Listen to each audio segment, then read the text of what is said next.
Une vingtaine de lycéens d'origine étrangère menacés d'expulsion. Selon la FSU, la préfecture de Dijon souhaiterait les expulser pour raisons administratives, documents manquants ou conditions d'entrée, et non pour leur comportement.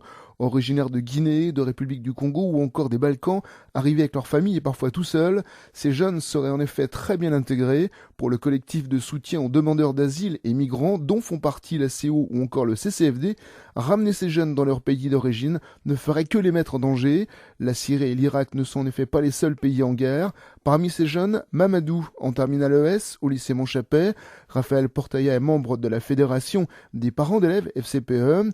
Il a assisté mardi soir au conseil de classe de Mamadou, conseil qui a confirmé sa bonne intégration. Mamadou est un élève particulièrement intéressant et particulièrement dynamique, très volontaire, au point de demander des travaux supplémentaires pour pouvoir réussir dans les meilleures conditions possibles sa scolarité. Le conseil de classe se félicite de sa présence et j'ai eu l'occasion de discuter avec les deux délégués élèves de la classe qui ne tarissaient pas d'éloges sur Mamadou en de multiples termes, aussi bien de camaraderie, aussi bien de dynamisme, aussi bien d'échange, aussi bien de volontarisme. C'est une classe qui est assez soudée par ailleurs et Mamadou a intégré cette classe avec une facilité tout à fait importante.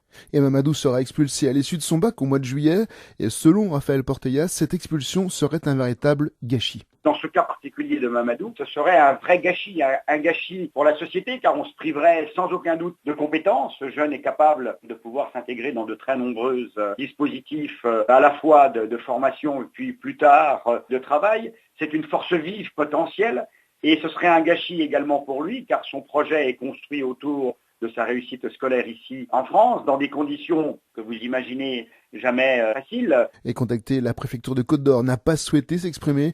Une manifestation est organisée devant la préfecture mercredi 22 mars à 17h.